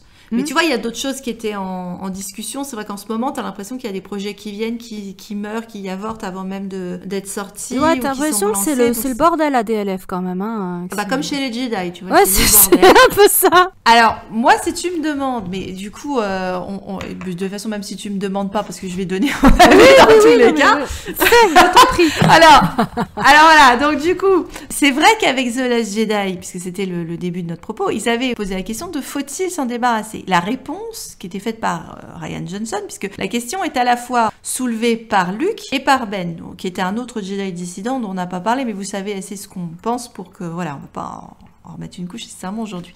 Bon, la réponse est faite à la fin du film, même par Rian Johnson, qui est que, bah non, on peut pas se débarrasser des Jedi, mais tu peux sous-entendre qu'il y a du Jedi nouveau qui va arriver. Encore une fois, le Beaujolais nouveau est au bout du chemin, hein, c'était l'idée. Bon. La réponse qui a été faite dans le 9 était toute pourrie. Bah, il y a une vague tentative de réponse, mais je pense que comme beaucoup d'enjeux hyper importants... Bah, la réponse, c'est on change pas, c'est qu'on revient à ce qu'on avait merde. Voilà, c'est-à-dire que c'est ces retours à la case départ, que ce soit à Tatooine, que ce soit avec le fait de ressortir tous les Jedi, que ce soit avec remettre le nez dans les textes et machin, et boss, et tu n'es pas digne, et tu dois le mériter, blablabla. Enfin bon, donc très clairement, et puis sans oublier que Luke est peut-être le seul Jedi qui après sa mort devient plus con que de son vivant. Parce que autant ils sont tous, je veux dire, Yoda a évolué, hein, on est quand même passé de et ce qui c'est, faut que tu le fasses quoi qu'il arrive, voilà, c'est tu peux pas échouer, à l'échec, c'est ça qui nous permet d'apprendre. Il y a quand même une évolution dans la réflexion. Pas des moindres. Énorme. Et qu'on approuve, qui était nécessaire. Mais Luke, lui, c'est un rétro-pédalage de ouf. C'est-à-dire que lui, il redevient Jedi plus old school que les old school, c'est ne pas manquer de respect à un sabre. Alors que lui-même les foutait en l'air régulièrement. Il a dans de la Jedi. On l'a dit, ça, c'était déjà dans le retour du Jedi. Le retour du Jedi. Le Jedi fout en l'air son sabre. Tu notes le fait que dans le titre et le propos, il y a quand même un truc qui est évident. Enfin, je veux dire, le Jedi, c'est pas forcément le sabre à la main, si tu veux. C'était ça l'idée, en fait. Et donc, en fait, là, il a fait un rétro-pédalage de dingue. Ah bah, c'est à croire qu'il s'est fait laver le cerveau, que c'est son double maléfique, hein. C'est pas lui. Dans l'épisode 9, ça tient pas la route une seconde. Parce que dans l'épisode 8, tu as une évolution de Luke. Au début, il balance tous les Jedi sous le tramway, à commencer par Obi-Wan. Il est temps que ça se termine pour les Jedi, je ne formerai plus d'apprentis. Et à la fin, il dit, je ne serai pas le dernier Jedi. Sous-entendu, alors, caméra sur Rey. Moi, je pense toujours, et toi, t'es d'accord qu'il parlait de Ben aussi. Bah, il y a les deux, hein, la caméra, en fait. Hein. Les deux sont présents à l'écran, hein, à ce moment-là. D'une certaine manière. Et puis de toute façon, les deux sont normalement indissociables. Depuis l'épisode 8, je vois pas comment tu peux imaginer l'un sans l'autre. Enfin bon, bref, vu comment c'était pas très subtil. Enfin bon, passons. Mais qui allait proposer autre chose. Parce que c'est un couple, parce qu'ils auraient eu des babies, parce que tous les deux, soit ils ont carrément sombré dans le côté obscur, soit ils sont franchement tentés par le côté obscur. Je pense à toi, Ray. Ou de toute manière, ils auraient pas zappé dans l'enseignement le côté obscur. Au contraire, ils auraient été bien placés pour l'aborder et former de nouvelles générations dans un contexte beaucoup plus sain, beaucoup plus complet, etc. Qui refusait pas l'amour, les émotions, la sexualité, le machin, la totale. Comme partie de la connaissance humaine. Ouais. Exactement, donc on partait sur quelque chose de beaucoup plus satisfaisant et de complètement différent pour le coup. Bah c'était tout le propos. C'est sûr qu'il fallait sortir du carcan stérile du passé et que c'était le phénix quoi, c'est-à-dire le feu purificateur.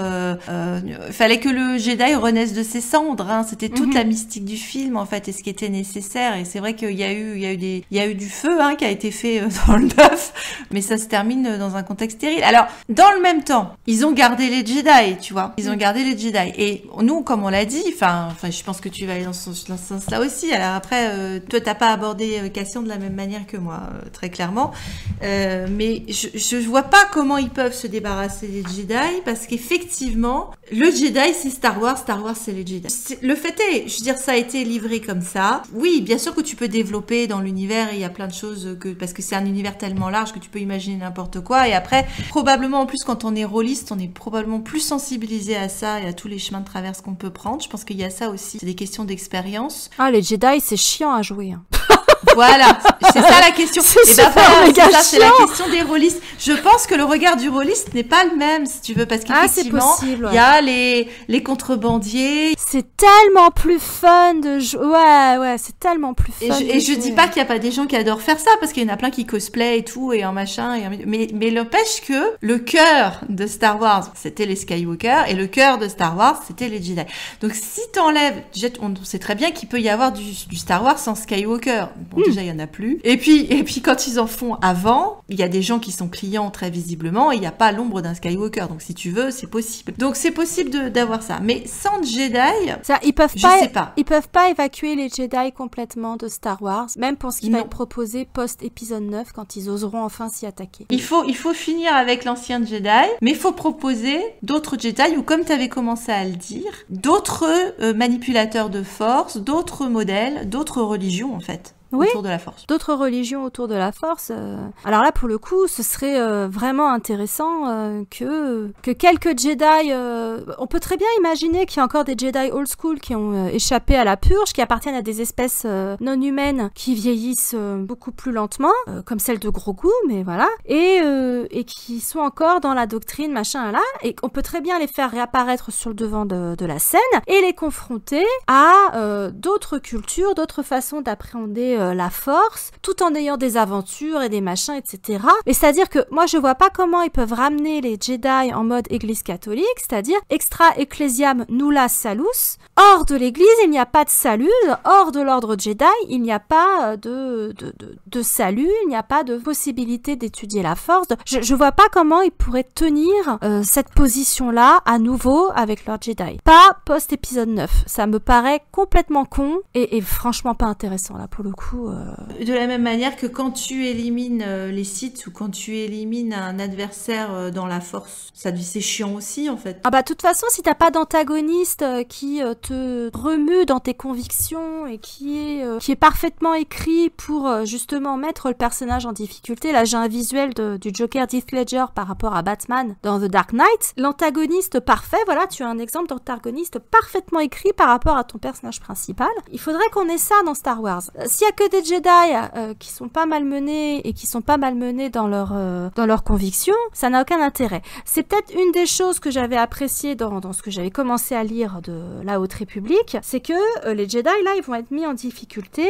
À titre individuel, tu commençais à voir déjà dans cette première phase des Padawans, mais même des Jedi plus expérimentés, reconsidérer certaines choses, remettre certaines choses en question face à l'adversité, face à des situations improbables, ou la mort d'un maître, etc., ou un ennemi qui te prend complètement par surprise et qui t'oblige à te questionner. Ça, c'était intéressant. Et je pense que c'est la bonne voie à suivre, y compris dans les séries, les films, les machins, quoi qu'ils puissent nous amener. Et certainement pas le Luke du livre de Boba Fett qui, d'un seul coup, est devenu plus royaliste que le roi. C'est pas possible. Ça matche pas. En plus, un personnage qu'on connaît aussi bien que lui. Enfin, non. C'était une erreur. Je suis pas sûre qu'il ait réjoui beaucoup de monde, moi, celui-là, en plus. Autant il y en avait qui étaient vraiment ravis de le voir, ce qui était pourtant aussi hors de son caractère à la fin de la saison 2 du Mandalorian, là, quand il était dans son couloir face au robot. Il y en avait qui étaient quand même contents de voir Luke jeune, hein. Je pense que c'était surtout ce côté-là, hein, c'est-à-dire un Luke qui n'aurait pas changé et qu'ils auraient retrouvé... ça, c'était le côté nostalgique. Bah, c'est ça aussi, c'est-à-dire que le problème, c'est que Star Wars est drogué aux Jedi et que les gens sont drogués aux Jedi,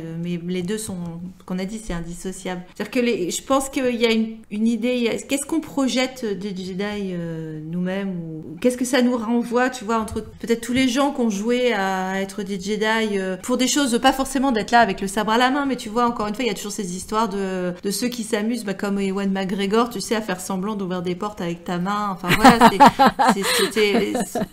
c'est cette projection de nous-mêmes en fait qu'on a mise sur les Jedi qui fait que je pense que les gens ils sont accros et ils peuvent pas s'en passer. Alors encore une fois, de quel Jedi? C'est-à-dire que celui que tu jouais enfant, c'est pas le même que celui que tu vois à l'écran, et ceux que tu vois à l'écran, moi faudrait me dire lesquels sont vraiment dignes de respect.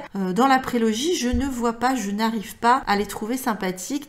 Tu sais bien, dans leur rhétorique, dans leurs actions, ils font que des choses. T'en as cité un certain nombre. On peut rappeler Mace Windu à Geonosis avec quand même le gamin devant qui tue son père. Oui, son père est un con, oui, il fallait peut-être le buter. Mais bon, encore une fois, le gamin, il était devant et ils en font rien. Enfin, je sais pas quoi dire. Zéro empathie, zéro compassion à gerber. En ce qui me concerne, typiquement là, c'est une scène à gerber parmi tant d'autres.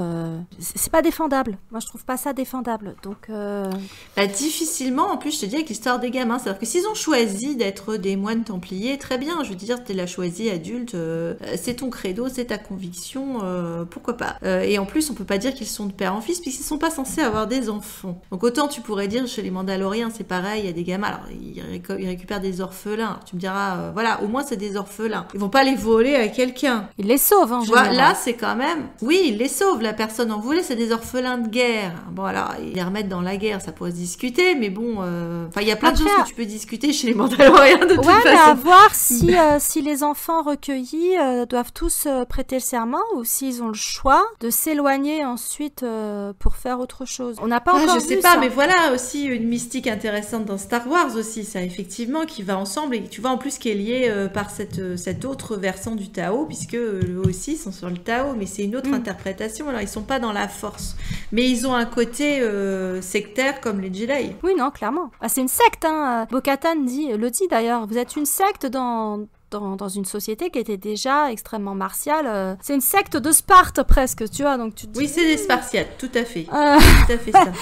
C'est chaud oui, quand parce même. que tu élevais les enfants, bien sûr. Ouais, voilà, oui, c'est ça. C'est tout à fait ça. Donc ça, tu pourras remettre pour le plaisir de certaines et certains. Allez, Gérard Butler avec sa tablette de chocolat à 8 carrés. Pas 6, non, 8. Et des noisettes. Il y a tout. Il y a les noisettes et les tablettes de chocolat. Ça change de Kylo torse-poil. Enfin, c'est pas le même physique, hein, c'est sûr. Ça, tu vois, je vais dire que c'est peut-être ça qu'ils ont pas bien fait. Si tu veux mon avis avec les Jedi, ils nous l'auraient vendu un peu plus torse-poil. Peut-être que j'aurais adhéré. Je ne sais pas. En tout cas, ils ont pas trouvé les arguments marketing en ce qui me concerne. À un moment donné, t'as Anakin torse-poil dans l'épisode 3, mais bon, il est déjà maquillé. Oui, mais alors c'est un moment où il est pas... Oui, c'est pas... Ça envoie pas du rêve, ouais. C'est pas ton moine zen façon from 5 to 9, tu vois. C'est pas Ralph de Bricassard dans Les oiseaux se cachent pour mourir, tu vois, où il a même pas besoin de tomber la soutane pour que toutes les spectatrices soient en émoi. Quel que soit leur attends, âge. il y en a plein qui sont en émoi devant Obi-Wan, hein, quand même. Hein. Ewan McGregor, il en a converti quelques-uns et quelques-unes. Hein. Après, c'est un beau gars, hein, de ce que je peux en juger, donc why not, mais le personnage est franchement pas sympathique. Il le devient beaucoup plus dans la série qui lui est consacrée. Là, oui, là, il est touchant. Là, là, pour le coup, il se pose des questions et machin, mais... Oui, je suis d'accord que dans la prélogie, il l'était pas et qu'il le devient avec la série. Après, c'est en mode, justement, pathétique, en fait.